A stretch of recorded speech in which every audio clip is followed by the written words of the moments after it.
علیکم ورحمۃ اللہ وبرکاتہ۔ آج چلتے ہیں تھرڈ لیکچر کی طرف۔ سورۃ البقرہ مدنی سورت ہے، 286 آیات پر مشتمل یہ سورت ہے اور 40 رکوع ہیں۔ بسم اللہ الرحمن الرحیم، اللہ کے نام کے ساتھ جو بڑا مہربان نہایت رحم کرنے والا ہے۔ رسول اللہ صلی اللہ علیہ وسلم نے فرمایا، جس گھر میں سورہ بقرہ پڑھی جائے شیطان اس گھر سے نکل جاتا ہے۔ مسلم کتاب الصلاۃ المسافرین، باب استحباب الصلاۃ النافلہ فی بیتی، رقم نمبر 780۔ آپ صلی اللہ علیہ وسلم نے فرمایا، الزہراوین، دو جگمگانے والی صورتیں یعنی بقرہ اور آل عمران پڑھا کرو۔ قیامت کے دن وہ اس حال میں آئیں گی جیسے وہ دو بادل یا دو صاحبان یا پرندوں کے دو جھنڈ ہیں، اور اپنے پڑھنے والوں کے لیے مغفرت کے لیے جھگڑا کریں گی، لہٰذا سورہ بقرہ پڑھا کرو۔ اس سے حاصل کرنا برکت اور اس کا چھوڑ دینا حسرت ہے، اور باطل قوتیں یعنی جادو وغیرہ اس کا مقابلہ نہیں کر سکتی۔ مسلم کتاب الفضائل قرآن، باب فضل القراءۃ القرآن، سورۃ البقرہ، رقم نمبر 804۔ اب یہ ہے کہ اس سورت کا شان نزول کچھ ایسے ہمیں ملتا ہے کہ مدنی صورتوں میں سے سب سے پہلی صورت ہے۔ مکہ میں 86 صورتیں نازل ہوئی ہیں اور نزولی ترتیب کے لحاظ سے اس کا نمبر 87 ہے، ٹھیک ہے۔ اس صورت کا بیشتر حصہ ابتدائی مدنی دور میں نازل ہوا ہے۔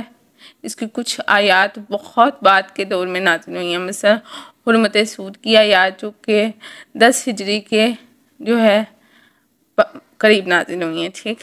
تو سورہ بقرہ کے نزول کا کچھ پس منظر ہمیں یوں ملتا ہے کہ مدینہ پہنچ کر رسول اللہ صلی اللہ علیہ وسلم نے پہلا کام جو کیا وہ مسجد نبوی کی تعمیر تھی، ٹھیک ہے، تاکہ تمام مسلمان دن میں 5 دفعہ اکٹھے ہو کر نماز ادا کریں اور اپنے مسائل پر غور کر سکیں۔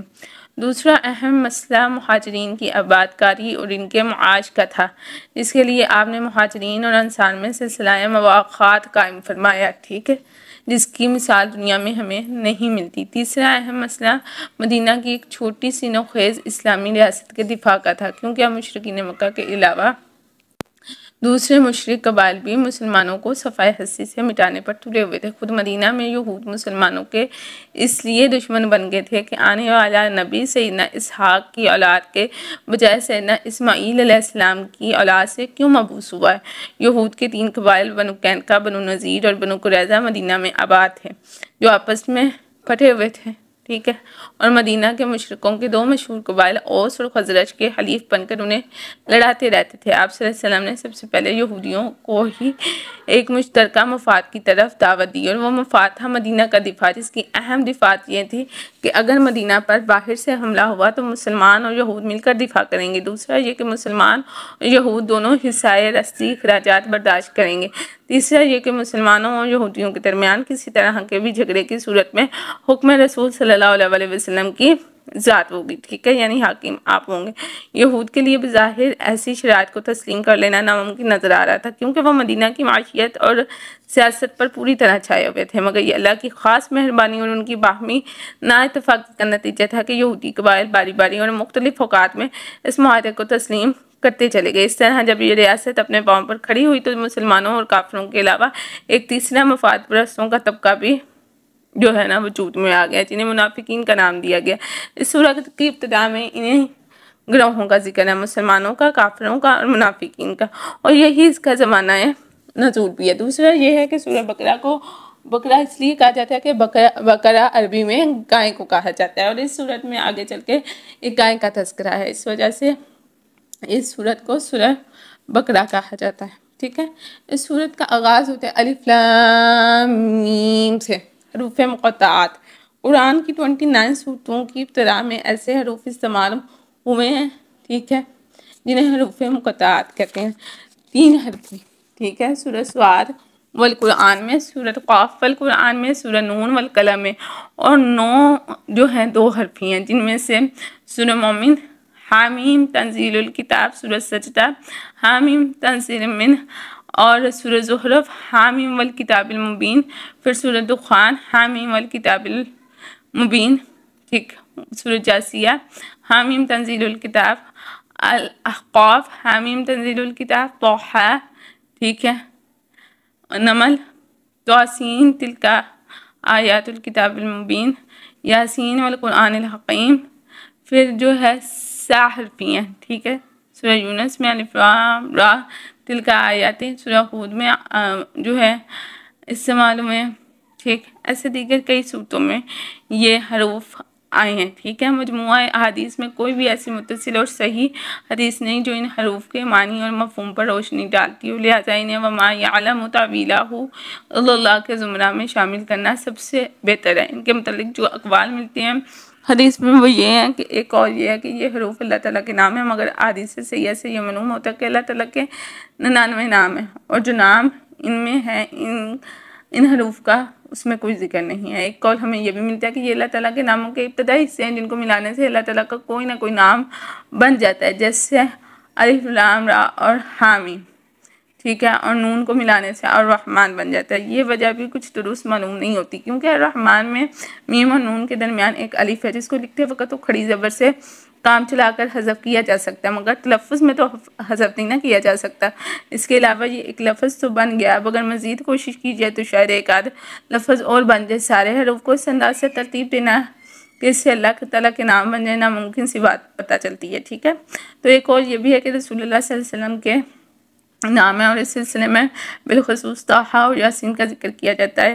یہ وجہ اس لحاظ سے درست نہیں کہ رسول اللہ صلی اللہ علیہ وسلم نے خود جو اپنے نام بتائے وہ یہ ہیں محمد، احمد، ماہی، کفر کو ہٹانے والا، حاشر اور عاقب۔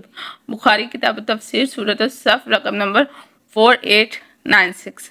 بخاری میں ہے کہ حبشی زبان میں طٰہٰ کے معنی ہے اے مرد، ٹھیک ہے، یا ایسا آدمی جس کی زبان سے کوئی حرف نہ نکل سکے، وہ رک رک کر یا اٹک اٹک کر بات کرے، اور یہ بات اس کی زبان میں گرہ کی وجہ سے ہو، اور یہ تو واضح ہے کہ رسول اللہ صلی اللہ علیہ وسلم نعوذ باللہ ایسے نہیں تھے۔ ایک اور یہ ہے کہ یہ حروف قرآن کے نام ہیں، جبکہ قرآن نے اپنے نام خود ہی بتا دیے، اور وہ ہیں الکتاب، کتاب مبین، قرآن، قرآن مجید، قرآن کریم، قرآن عظیم، فرقان، ذکر، تذکرہ، حدیث اور احسن الحدیث۔ ان ناموں کی موجودگی میں ایسے ناموں کی ضرورت ہی کب رہ جاتی ہے جن کی سمجھ ہی نہ آتی ہو۔ ایک اور یہ ہے کہ یہ حروف صورتوں کے نام ہیں۔ یہ قول کس حد تک درست ہے؟ مثل صاد، کاف، طٰہٰ، یاسین صورتوں کے نام بھی ہیں۔ سورہ قلم کو نون بھی کہا جاتا ہے، ٹھیک ہے۔ دو بات یہ ہے کہ ہم ان کا ذکر بھی ہمیں حدیث میں ملتا ہے کہ یہ کوئی قرآن کے یا اللہ کے نبی صلی اللہ علیہ وسلم کے یا پھر اللہ تعالیٰ کے نام نہیں ہے۔ ایک قول یہ ہے کہ الفاظ میں پورے نظام رسالت کی طرف اشارہ کیا گیا، مثلا الف لام میم میں الف سے مراد اللہ، لام سے مراد جبریل اور میم سے مراد محمد صلی اللہ علیہ وسلم ہے۔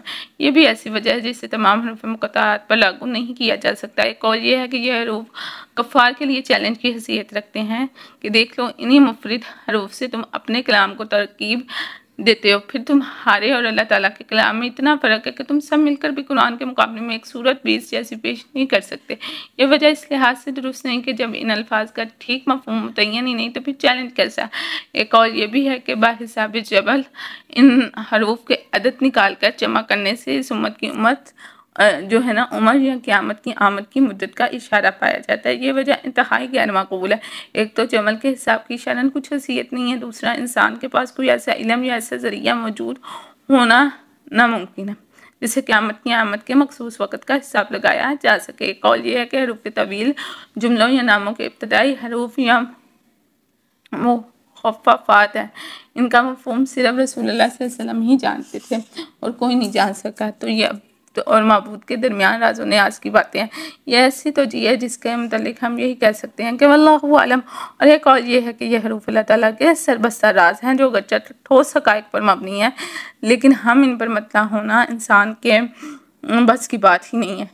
یہی وجہ ہے جس کی طرف میں نے ابتدا میں بتایا، اور یہی وجہ سب سے بہتر بھی ہے۔ ان الفاظ میں اللہ تعالیٰ کی بعض ایسی صفات ہیں جن کا سمجھنا انسانی عقل کی بساط سے باہر ہے، اور ان پر کسی عمل کی بنیاد پر جو ہے نا بات کرنا درست نہیں۔ رہی یہ بات کہ صحابہ کرام کو جس بات کی سمجھ نہیں آتی تھی تو فوراً رسول اللہ صلی اللہ علیہ وسلم سے پوچھ لیا کرتے تھے، اور چونکہ صحابہ کرام نے ان حروف کے متعلق رسول اللہ صلی اللہ علیہ وسلم سے کبھی نہیں استفسار کیا، پوچھا نہیں، لہٰذا معلوم ہوا کہ عربی زبان میں حروف مقطعات کا رواج عام تھا اور صحابہ کرام ان کے معنی بھی خوب جانتے تھے۔ پھر عربی ادب سے کچھ شاذ قسم کی مثالیں بھی پیش کی جاتی ہیں، تو یہ خیال درست نہیں جب قرآنی آیات کی پوری تشریحات رسول اللہ صلی اللہ علیہ وسلم نے صحابہ کرام کے ذریعے ہم تک پوری صحت کے ساتھ پہنچا دی ہیں، تو پھر آخر ان حروفی تشریح اور تفسیر ہی ہم تک کیوں نہیں پہنچی؟ بلکہ اصل حقیقت یہ ہے کہ صحابہ کرام خوب سمجھتے تھے کہ یہ حروف اللہ تعالیٰ کے ایسے راز یا صفات ہیں جن کو اللہ کے سوا کوئی جان ہی نہیں سکتا۔ کیا آپ بتا سکتے ہیں کسی صحابی نے آپ سے یہ پوچھا کہ اللہ تعالیٰ جب ہم میں سے ہر ایک کی شارک سے زیادہ اس کے قریب ہے تو پھر وہ عرش پر کیسے جو ہے براجمان ہے؟ یا پھر جب وہ بوقت سحر آسمان دنیا پر نزول فرماتے تو شارک سے زیادہ قریب کے کیا معنی ہے؟ ہر کسی کوئی بتا سکتا۔ بالکل یہی صورت ان حروف کے مقطعات ہونے کی ہے، کیونکہ اللہ تعالیٰ جو ہے علمی لحاظ سے ہر جگہ موجود ہے، ذاتی لحاظ سے وہ اپنے عرش پر مستوی ہے، لہٰذا ان کے معنی اور مفہوم نہ جاننے کے باوجود انہوں نے کبھی صحابہ کرام نے اس کے متعلق اللہ کے نبی صلی اللہ علیہ وسلم سے سوال نہیں کیا تھا، کیونکہ یہ حروفیں متشابہات سے تعلق رکھتے ہیں، اور ہمارے لیے یہ بات ہی کافی ہے کہ اس بات پر ایمان لائیں کہ یہ بھی اللہ تعالیٰ کی طرف سے، ٹھیک ہے، نازل شدہ، نہ یہ محمل ہے نہ زائد، بلکہ ٹھوس حقائق پر مبنی ہے۔ البتہ ان کے معنی اور مفہوم جاننے کے نہ ہم مکلف ہیں، نہ ذمہ دار، اور نہ ہی ان پر کسی شرعی مسئلے کا دار و مدار ہے، ٹھیک ہے۔ ذالک الکتاب، یہ کتاب، ذالک اس میں اشارہ ہے، کتاب یعنی کہ کتاب سے مراد قرآن، لا نہیں، ریبہ کوئی شک فیہ، اس میں ہدن ہدایت ہے، للمتقین پرہیزگاروں کے لیے۔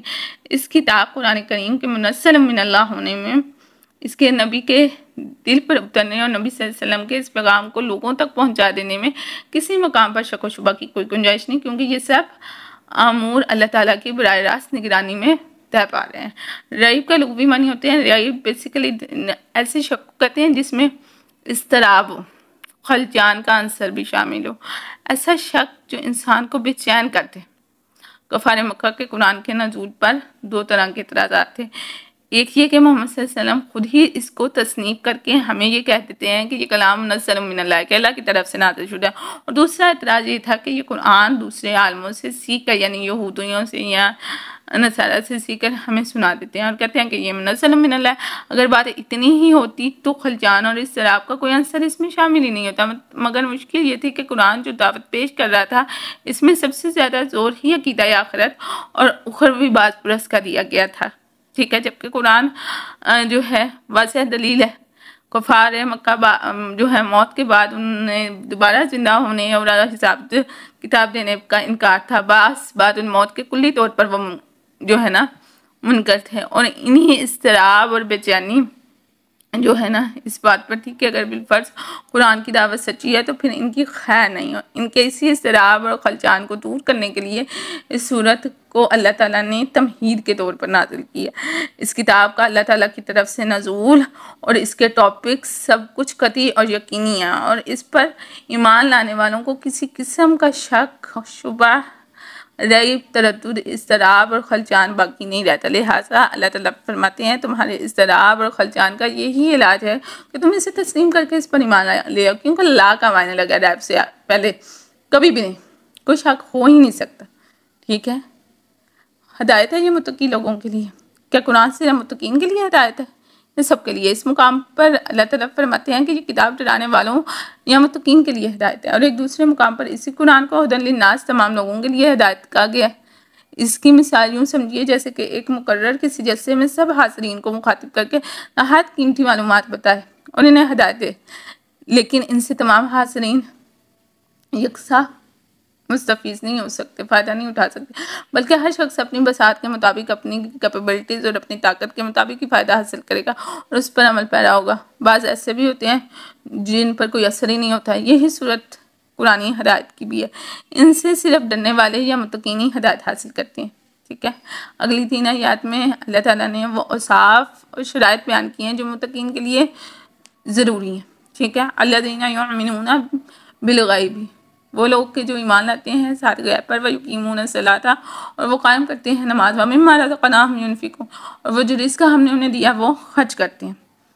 متقین کی جو کوالٹیز بتائی گئی ہیں، پہلی شرط ہے کہ وہ بن دیکھی چیزوں پر ایمان لاتے ہیں۔ وہ چیزیں 6 ہیں جن پر بن دیکھے ایمان لانا ضروری ہے، اللہ پر، اللہ کے فرشتوں پر، اس کی کتابوں پر، اس کے رسولوں پر، آخرت کی زندگی پر، اس بات پر کہ ہر طرح کی بھلائی اور برائی اللہ کی طرف سے مقدر ہوتی ہیں۔ ان میں سے کسی چیز پر بھی ایمان نہ ہونے سے انسان کافر ہو جاتا ہے، ٹھیک ہے۔ اور جو ہے اللہ پاک پر پورا یقین رکھتے ہیں اور نماز قائم کرتے ہیں، اس کی کم از کم حد دن بھر میں 5 فرض نمازوں کی بوقت اور باجماعت ادائیگی ہے، الا یہ کہ جماعت میں شامل نہ ہونے کے لیے کوئی شرعی عذر موجود ہو مردوں کے لیے، ٹھیک ہے۔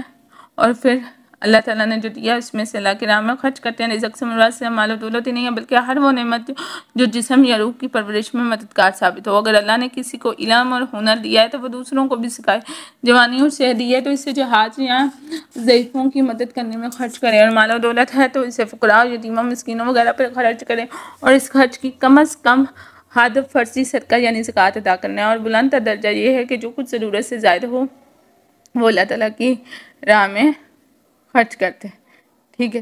پھر اللہ تعالیٰ نے مزید صفات بتائی ہیں، والذین یؤمنون بما انزل، وہ لوگ کہ جو ایمان لاتے ہیں ساتھ اس کے جو نازل کیا گیا الیک آپ پر، وما انزل، اور وہ جو نازل کیا گیا من قبلک آپ سے پہلے، بالآخرۃ هم یوقنون، اور وہ ساتھ آخرت کے یقین رکھتے ہیں، ٹھیک ہے۔ تو بات یہ ہے نازل شدہ سے مراد صرف قرآن ہی نہیں ہے بلکہ قرآن کا بیان کرنا تشریح اور تمہید بھی ہے، جو قرآن میں موجود نہیں، مثلا نماز ادا کرنے کی ترکیب، محل زکوٰۃ اشیاء، نصاب زکوٰۃ اور شرائع زکوٰۃ کا تعین وغیرہ، لا تعداد ایسے احکامات اور ہدایات جو قرآنی احکام پر عمل پیرا ہونے کے لیے ضروری ہیں، وہ سابقہ انبیاء پر نازل شدہ وحی پر بھی ایمان لاتے ہیں، ٹھیک ہے۔ ان سب کی ڈیٹیل ہمیں کہاں سے ملتی ہے؟ حدیث، یعنی کہ اللہ تعالیٰ نے وحی مطلوع اور وحی غیر مطلوع دونوں ہی نازل کی ہیں۔ قرآن کے ساتھ حدیث اس کی تشریح ہے۔ جو شخص یہ کہ میں قرآن کو تو مانتا ہوں لیکن حدیث کو نہیں مانتا تو وہ اصل معنوں میں پھر قرآن کو بھی نہیں مانتا، کیونکہ قرآن اور حدیث دونوں ایک ہی چراغ کے پٹھوں ہیں۔ ان دونوں میں فرق صرف یہ ہے کہ آپ پر نازل شدہ وحی پر جو ہے نا ایمان لانا ضروری ہے، سابقہ انبیاء کی وحی پر اجمالاً یقین کرنا ضروری ہے، ٹھیک ہے۔ اور اس کے ساتھ ساتھ اللہ تعالیٰ قرآن میں نماز پڑھنے کا، زکوٰۃ ادا کرنے کا حکم دے رہے ہیں، لیکن کس طرح کرنا ہے اس کا طریقہ ہمیں حدیث سے ملتا ہے، تو اس پر عمل بھی ضروری ہے۔ اور وہ لوگ جو آخرت پر یقین رکھتے ہیں، آخرت کا مفہوم اور عقیدہ، آخرت کی بیسیکلی اہمیت کیا ہے؟ آخرت کا لفظ ایک جامع اصطلاح ہے جس میں کئی طرح کے عقائد شامل ہیں، مثلاً کہ مرنے پر انسان کی زندگی کا خاتمہ نہیں ہو جاتا 100%، بلکہ مرنے کے بعد اسے دوبارہ زندہ کر کے اٹھایا جائے گا، پھر اس سے اس کے اعمال کا محاسبہ کیا جائے گا، لہٰذا وہ اس دنیا میں ایک غیر ذمہ دارانہ زندگی گزارنے کے لیے پیدا نہیں کیا گیا تھا، بلکہ وہ اپنے تمام اعمال کے لیے اللہ کے یہاں جواب دہ ہے۔ دوسرا یہ ہے کہ موجودہ نظام کائنات ابدی نہیں بلکہ ایک وقت آنے والا ہے جب یہ سب کچھ فنا ہو جائے گا، پھر اللہ تعالیٰ ایک دوسرا عالم پیدا فرمائیں گے جس میں تمام فوت شدہ انسانوں کو دوبارہ پیدا کر کے اکٹھا کر دے گا، اور فرداً ہر ایک اس کے اعمال کا محاسبہ کیا جائے گا۔ اس فیصلے کے مطابق جو لوگ کامیاب قرار دیے جائیں گے وہ جنت میں داخل ہو جائیں گے، اور نافرمان، کافر، مشرک وغیرہ دوزخ میں چلے جائیں گے۔ یوم آخرت کی جو تفصیلات ہیں نا وہ بے شمار ہیں، ٹھیک ہے۔ ایمان بالآخرہ، ایمان بالغیب کا اتنا اہم جزو ہے جو انسان کو زندگی کا پیٹرن یا دھار بدلنے اور صراط مستقیم کی طرف آنے اور تقوی اختیار کرنے پر مجبور کر دیتے ہیں، اس لیے اس کا ایمان بالغیب کے بعد علیحدہ طور پر بھی ذکر کیا گیا ہے۔ ایمان بالآخرت ہدایت قبول کرنے کے لیے 5ویں شرط ہے، ٹھیک ہے۔ وہ اولئک، یہی لوگ، علی ھدی، ہدایت پر ہیں، من ربہم، اپنے رب کی طرف سے، واولئک ھم المفلحون، تو یہی لوگ کامیاب ہیں یعنی کہ فلاح پانے والے ہیں۔ دیکھیں اسلام کے 3 اہم بنیادی ارکان کا اجمالاً ذکر کر دیا گیا، اور اجمال ہی کی وجہ سے روزہ اور حج کا ذکر نہیں کیا گیا، ٹھیک ہے، کیونکہ جن لوگوں میں یہ 5 صفات ہیں وہ صرف روزہ اور حج ہی نہیں دوسرے تمام شرعی امور پر عمل کریں گے، ٹھیک ہے۔ حدیث میں نماز، روزے اور زکوٰۃ کا ذکر آیا ہے۔ حج چونکہ زندگی میں صرف ایک بار اور وہ بھی صاحب استطاعت پر فرض ہے، لہٰذا اس کا ذکر نہیں کیا گیا، ٹھیک ہے۔ ارکان اسلام کی اہمیت اور ترتیب بیان کی گئی ہے۔ طلحہ بن عبید اللہ کہتے ہیں کہ ایک شخص حضور صلی اللہ علیہ وسلم کے پاس آیا، اس کے بال بکھرے ہوئے تھے، اس کی بات سمجھ میں نہ آتی تھی، اور ہاں بن کی طرح اس کی آواز سن رہے تھے۔ وہ نزدیک آیا تو معلوم ہوا کہ وہ اسلام کی بات پوچھ رہا ہے۔ آپ صلی اللہ علیہ وسلم نے اس سے فرمایا، اسلام دن رات میں 5 نمازیں ادا کرنا ہے۔ اس نے کہا اس کے علاوہ تو میرے ذمہ کچھ نہیں۔ آپ نے فرمایا نہیں، الا یہ کہ تو نفل یا کوئی نفلی نماز پڑھ۔ پھر آپ صلی اللہ علیہ وسلم نے فرمایا اور رمضان کے روزے رکھنا ہے۔ اس نے پوچھا اس کے علاوہ تو کوئی روزہ میرے ذمہ نہیں۔ آپ نے فرمایا نہیں، الا یہ کہ تو کوئی نفلی روزہ رکھے۔ پھر آپ صلی اللہ علیہ وسلم نے اسے زکوٰۃ کے متعلق بتایا تو کہنے لگا بس، اور تو کوئی صدقہ میرے ذمہ نہیں۔ آپ صلی اللہ علیہ وسلم نے فرمایا نہیں، الا یہ کہ تو نفلی صدقہ کرے۔ پھر وہ پیٹھ موڑ کر چلا تو یہ کہتا جاتا تھا، اللہ کی قسم میں نہ اس سے بڑھاؤں گا نہ گھٹاؤں گا۔ آپ صلی اللہ علیہ وسلم نے فرمایا اگر یہ سچا ہے تو اپنی مراد کو پہنچ گیا، یعنی کہ کامیاب ہو گیا۔ یہ حدیث ہمیں بخاری کتاب الایمان باب الزکوٰۃ من الاسلام رقم نمبر 46 ملتی ہے۔ تو اللہ تعالیٰ کہتے ہیں یہی لوگ کامیاب ہیں، ٹھیک ہے۔ فلاح سے مراد عذاب دوزخ سے نجات ہے، جنت میں داخلہ ہے، جیسا کہ سورہ آل عمران آیت 185 میں ہمیں ملتا ہے، ٹھیک ہے۔ ان الذین بے شک وہ لوگ کافر جنہوں نے کفر کیا، سواء برابر ہے، علیہم ان پر، انذرتہم آپ ڈرائے انہیں، ام یا لم لا تنذرہم آپ ڈرائے انہیں، لا یؤمنون وہ ایمان نہیں لائیں گے، ٹھیک ہے۔ یہ کافروں کے متعلق اللہ تعالیٰ نے فرمایا کہ اے پیغمبر انہوں نے بات نہیں مانی، آپ کا بلانا یا نہ بلانا ایک ہی طرح کا ہے، ٹھیک ہے۔ وہ ہدایت نہیں پا سکتے کیونکہ ان کے دل میں ہدایت کے لیے طلب ہی نہیں ہے۔ ختم اللہ علی قلوبہم وعلی سمعہم وعلی ابصارہم، مہر لگا دی اللہ نے ان کے دلوں پر، ان کے کانوں پر، وعلی ابصارہم غشاوۃ، ان کی آنکھوں پر پردہ ہے، ولہم عذاب عظیم، ان کے لیے دردناک عذاب، بہت بڑا عذاب۔ مہر کیسے کافروں کو لگتی ہے؟ اللہ تعالیٰ مہر صرف ان کافروں کے دلوں پر لگاتے ہیں جو اللہ تعالیٰ کے ارشادات کو خوب سمجھ لینے کے بعد محض اپنی ہٹ درمی اور ضد کی وجہ سے ٹکرا دیتے ہیں، جیسا کہ اللہ تعالیٰ قرآن پاک میں فرماتے ہیں وَجَاحَدُوا بِهَا وَاسْتَيْقَنَتْهَا أَنفُسُهُمْ ظُلْمًا وَعُلُوًّا، اور ان لوگوں نے ہٹ درمی اور تکبر کی بنا پر ان حقائق کا انکار کر دیا جس پر ان کے دل یقین کر چکے تھے۔ اور ایک اور جگہ پر اللہ تعالیٰ قرآن میں فرماتے ہیں فَمَا كَانُوا لِيُؤْمِنُوا بِمَا كَذَّبُوا مِن قَبْلُ كَذَلِكَ يَطْبَعُ اللَّهُ عَلَىٰ قُلُوبِ الْكَافِرِينَ، جس بات کو پہلے ایک دفعہ جھٹلا چکے تھے اس پر ایمان لانے کے لیے آمادہ نہ ہوئے، اس طرح اللہ تعالیٰ کافروں کے دلوں پر مہر لگا دیتا ہے۔ رہے عام کافی تو ان میں سے کثیر تعداد مسلمان ہوتی ہی رہی ہے۔ دل کا کام بات کو سمجھنا اور کان کا کام سننا ہے، یہ دونوں اعضاء کسی مخصوص جانب کے پابند نہیں ہے، لیکن آنکھ صرف سامنے سے ہی دیکھتی ہے، لہٰذا دلوں اور کانوں پر تو مہر کا ذکر کیا گیا اور آنکھ پر صرف پردے کا۔ ایسے لوگ حقائق کو سمجھنے کے لیے تیار ہوں گے جنہیں ان کا سنا اور دیکھنا بھی گوارا نہ ہو، کیونکہ کان اور آنکھ ہی تو دل کے دو بڑے دروازے ہیں جن سے دل کو ہر طرح کی معلومات فراہم ہوتی ہیں۔ تو بات یہ ہے کہ اللہ تعالیٰ نے فرما دیا کہ ان کی آنکھوں، کانوں اور دل کام کرنے سے آ رہی ہیں، یعنی مہر کیوں اور کب لگتی ہے، ٹھیک ہے۔ انسان کو اللہ تعالیٰ نے آنکھیں، کان اور دل اس لیے نہیں دیے کہ وہ ان اعضاء سے صرف اتنا ہی کام لے جتنا دوسرے حیوان لیتے ہیں، اور جانوروں کی طرح صرف اپنے کھانے پینے اور دنیاوی مفادات پر ہی نظر رکھے، کیونکہ انسان کو اللہ تعالیٰ نے فہم و دانش کے دوسرے جانوروں سے بہت زیادہ قوتیں عطا فرمائی ہیں۔ انسان کی ہدایت کے لیے جو ہے اللہ تعالیٰ نے آسمانی کتابیں نازل فرمائی ہیں جو انسان کی توجہ کو کائنات میں ہر سو اللہ کی بکھری ہوئی نشانیوں کی طرف اٹریکٹ کرتی ہیں تاکہ انسان ان سے اللہ کی معرفت حاصل کرے۔ پھر اگر انسان کانوں سے قرآن کی آیات کو سنا تک گوارا نہ کرے اور کائنات میں بکھری ہوئی آیات کو آنکھوں سے دیکھنے کی بھی زحمت گوارا نہ کرے تو اس کی ہدایت کی کوئی صورت باقی نہیں رہتی، اور اس سے بھی بدتر صورت حال ان لوگوں کی ہے جو اللہ کی آیات سن کر بھی جو ہے نا ان کے دل انہیں سمجھ نہیں، لیکن وہ اپنی جو ہے ہٹ درمیوں میں جو ہے بڑھتے چلے جاتے ہیں، دنیاوی مفادات کی خاطر حق کو قبول کرنے پر آمادہ نہیں ہوتے بلکہ الٹا مخالفت اور تعصب پر اتراتے ہیں۔ تو ایسے لوگوں کی آئندہ ہدایت پانے کی بھی کوئی صورت باقی نہیں رہتی، اور اسی بات کو اللہ تعالیٰ نے دلوں اور کانوں پر مہر لگانے اور آنکھوں پر پردہ ڈالنے سے تعبیر فرمایا، اور اس بات کی تائید ہمیں حدیث سے ملتی ہے۔ سیدنا ابو ہریرہ رضی اللہ تعالیٰ عنہ کہتے ہیں کہ نبی کریم صلی اللہ علیہ وسلم نے فرمایا بندہ جب کوئی گناہ کرتا ہے تو اس کے دل پر ایک سیاہ نقطہ پڑ جاتا ہے، پھر اگر وہ گناہ چھوڑ دے اور استغفار کرے تو توبہ کرے تو اس کا دل صاف ہو جاتا ہے، اگر وہ دوبارہ کرے تو نقطہ بھر جاتا ہے تاکہ دل پر چھا جاتا ہے، اور یہی وہ زنگ ہے جس کے متعلق اللہ تعالیٰ فرمایا کہ قَلَّ بَرْوَانَ عَلَىٰ قُلُوبِهِمْ مَا كَانُوا يَكْسِبُونَ، ترمذی باب تفسیر رقم نمبر 3334 ہے، ٹھیک ہے۔ تو اللہ تعالیٰ فرماتے ہیں کہ مہر لگا دی اللہ نے ان کے دلوں پر، تو مہر لگانے کی نسبت اللہ تعالیٰ کی طرف کیوں ہے؟ رہی یہ بات کہ اگر کافروں کے دلوں اور کانوں پر مہر ان کی اپنی بدعمالیوں کی وجہ سے لگتی ہے تو اللہ تعالیٰ نے اس فعل کو اپنی طرح منسوخ کیوں کیا؟ اس کا جواب یہ ہے کہ یہ بھی اللہ تعالیٰ ہی کا قانون ہے، جن اعضاء ہیں جن جو ہے اللہ تعالیٰ نے جو صلاحیتیں انسان کو دی ہیں ان سے انسان کام لینا چھوڑ دے یا ان کی فراہم کردہ معلومات کو بس پشت آ دیتا ہے تو ان اعضاء کا جو ہے استعمال بالکل نہیں کرتا تو اس کا اثر ختم ہو جاتا ہے۔ مثلا انسان اگر اپنے بازو سے کچھ مدت کوئی کام نہ لے اور اسے حرکت تک نہ دے تو وہ خود شل ہو جائے گا، اس میں حرکت کرنے کی طاقت باقی نہیں رہے گی، اور یہ قانون بھی ہے چونکہ اللہ تعالیٰ ہی کا بنایا ہو۔